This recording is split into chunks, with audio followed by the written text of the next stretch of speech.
வணக்கம். இன்னைக்கு வீடியோவில் 2 முட்டை அரை கப் ரவை இருக்குதா, இதை வச்சு ஒரு அருமையான ஸ்வீட் ரெசிபி தான் செஞ்சு சாப்பிட போகிறோம். இது ரொம்பவே சாஃப்டாக இருக்கும், சாப்பிட்றதுக்கும் ரொம்ப டேஸ்ட்டாக இருக்கும்.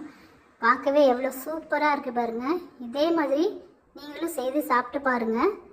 இதோட டேஸ்ட்டு ரொம்பவே அருமையாக இருக்கும். இப்போது இந்த ஸ்வீட் ரெசிபி எப்படி செய்யலான்னு பார்க்கலாம் வாங்க. ஃபஸ்ட்டு நம்ம எந்த பாத்திரத்தில் ஊற்ற போகிறோமோ அந்த இதில் லைட்டாக ஆயில் ஊற்றிட்டு இந்த மாதிரி ஸ்ப்ரெட் பண்ணி விட்டுக்கோங்க. ஏன்னா நம்ம கேரமல் செஞ்ச உடனே இதில் மாற்றுற மாதிரி இருக்கும், இல்லாட்டா கட்டி ஆகிடும். அதுக்காக தான் ஃபஸ்ட்டு ஒரு ஃபேனில் 1/4 கப் அளவுக்கு சுகர் சேர்த்துருக்குறேன். இந்த சுகர் நல்லா மெல்ட் ஆகி வரணும். கேரமல் பண்ணணும் இல்லையா, அந்த மாதிரி வரணும். அடுப்பு மீடியம் ஃப்ளேமில் வச்சுட்டு இந்த மாதிரி கிளறி கொடுத்துக்கிட்டே இருங்க. சுகர் கொஞ்சம் கொஞ்சமாக இலகி நல்லா கேரமல் வரும். இப்போ நல்லா இலகி வந்திருக்கு பாருங்கள். கலரும் கொஞ்சம் சேஞ்ச் ஆகிருக்குது. நல்லா ஒரு தேன் கலரில் வந்திருக்கு. இப்போது இந்த கலரில் வந்ததுக்கப்புறமா அடுப்பு ஆஃப் பண்ணிவிட்டு நம்ம ஏற்கனவே ஆயில் அப்ளை பண்ணி வச்சுருக்கோம்ல, அந்த ட்ரேயில் மாற்றிக்கிடலாம். மாற்றிட்டு இதை அப்படியே விட்டுறலாம், அப்படியே ஆறட்டும். அடுத்ததாக அதே ஃபேனில் 1/4 கப் அளவுக்கு ரவை சேர்த்துருக்குறேன். இது நான் வறுக்காத ரவை தான் எடுத்துருக்கிறேன். நீங்கள் வறுத்தது வறுக்காத ரவை எதுனாலும் எடுத்துக்கிடலாம். சேர்த்துட்டு இந்த மாதிரி மீடியம் ஃப்ளேமில் வச்சுட்டு வறுத்து கொடுத்துக்கோங்க. இதோட 1 ஸ்பூன் அளவுக்கு நெய் சேர்த்துக்கிடலாம். நெய் சேர்த்து வறுக்கும்போது அதோட ஃப்ளேவர் ரொம்பவே நல்லாயிருக்கும். 1 ஸ்பூன் மட்டும் நெய் சேர்த்து வறுத்து எடுத்துக்கோங்க. இப்போது இதோட ஒரு 1/4 கப் ரவைக்கு இந்த கப்பால் தான் எடுத்த 1 கப்பு ஃபுல்லாக. இதுக்கு 3 கப் அளவுக்கு பால் ஊற்றிக்கிடலாம். நல்லா திக்கான பால். நான் வச்சுருக்க இந்த கப்போட அளவு 1/4 கப்பு மெஷர்மெண்ட்டு. இந்த கப்புக்கு 1 கப்பு ரவை எடுத்துருக்கிறேன், 3 கப்பு பால் ஊற்றிருக்கிறேன். நல்லா கிண்டி கொடுத்துக்கோங்க.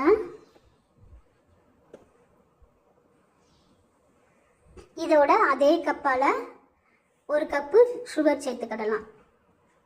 சேர்த்துட்டு நல்லா கிளறி கொடுத்துக்கோங்க. ரவை சுகரு எல்லாம் மிக்ஸ் ஆகிற அளவுக்கு, கட்டி இல்லாத அளவுக்கு நல்லா மிக்ஸ் பண்ணி கொடுத்துக்கோங்க. அடுத்ததாக ஒரு பவுலில் 2 முட்டை எடுத்துக்கேன். 2 முட்டையை நல்லா மிக்ஸ் பண்ணி கொடுத்துக்கிடலாம். இந்த மாதிரி நல்லா மிக்ஸ் பண்ணிக்கோங்க. ஃப்ளஃபியாக வரும், அந்த அளவுக்கு நல்லா மிக்ஸ் பண்ணி வச்சுட்டு இதோட ஒரு 1/4 டீஸ்பூன் அளவுக்கு வெண்ணிலா எசன்ஸு சேர்த்துக்கோங்க. முட்டையோட ஸ்மெல்லு, கவுச்சி ஸ்மெல்லு வராமல் இருக்கும். வெண்ணிலா எசன்ஸ் சேர்த்துட்டு நல்லா மிக்ஸ் பண்ணிக்கிடலாம். நம்ம ஏற்கனவே செய்து வச்சுருக்கோம்ல, அந்த மிக்சரோட இந்த கலவையை சேர்த்துட்டு நல்லா மிக்ஸ் பண்ணி விட்டுக்கோங்க. கட்டி இல்லாத அளவுக்கு மிக்ஸ் பண்ணிவிட்டு இந்த அளவுக்கு இருக்கும். இப்போ நம்ம ஏற்கனவே சுகர் சிரப்பு வச்சுருக்கோம்ல, அந்த ட்ரேயில் ட்ரான்ஸ்ஃபர் பண்ணிக்கலாம். அடுத்ததாக இதை வேக வைக்கிறதுக்காக இட்லி பாத்திரத்தில் தண்ணி ஊற்றி அதுக்கு மேலே ஒரு ஸ்டாண்ட் வச்சுருக்கிறேன். இப்போ நம்ம ஊற்றிருக்கோம்ல, அந்த ட்ரேயை இதில் வச்சுட்டு அந்த ட்ரேயை இந்த மாதிரி ஒரு மூடி போட்டு மூடிட்டு அப்புறமா இட்லி தட்டு வச்சு மூடி வச்சுருங்க. 20 நிமிஷம் கழித்து பார்க்கும்போது நல்லா வெந்து வந்திருக்கும். ஒரு கத்தி வச்சு இந்த மாதிரி விட்டு பார்க்கும்போது ஒட்டாமல் வரும். நல்லா கரெக்டான பதத்துக்கு வெந்து வந்திருக்கு. அடுப்பு மீடியம் ஃப்ளேமில் வச்சு வேக வச்சுக்கோங்க.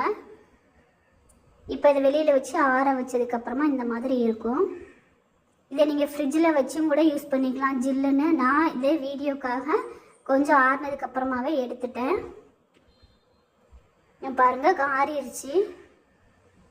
இப்போ இதை கத்தியால் நல்ல ஓரங்களெல்லாம் எடுத்து விட்டுக்கிடலாம்.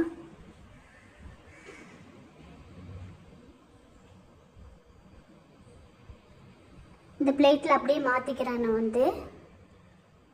நான் பார்த்தீங்களா எவ்வளோ அழகாக சூப்பராக வந்திருக்கு கேக்கு. சாப்பிட்றதுக்கும் நல்லா சூப்பராகவே இருந்துச்சு. நான் கொஞ்சம் சூடோடையே இதை மாற்றிட்டேன், லைட்டாக ஆறுனதுக்கப்புறமா மாற்றிட்டேன்.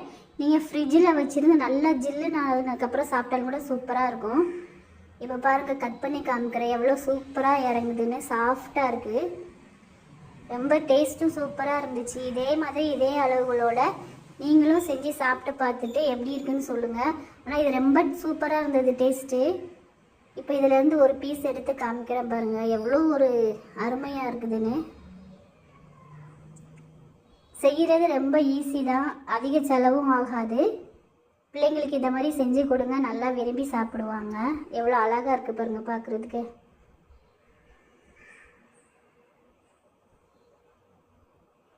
இதோட டேஸ்ட்டு ரொம்பவே சூப்பராக இருந்துச்சு.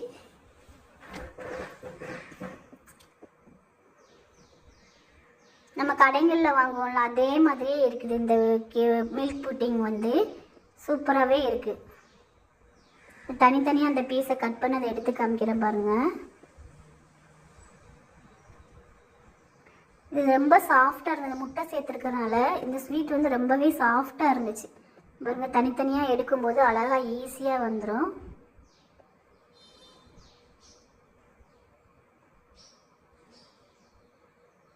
அவ்வளோதாங்க, மில்க் புட்டிங் ரெடி ஆயிடுச்சு. இதே மாதிரி நீங்களும் செஞ்சு சாப்பிட்டு பாருங்கள். சாப்பிட்டு பார்த்து எப்படி இருக்குன்னு சொல்லுங்கள்.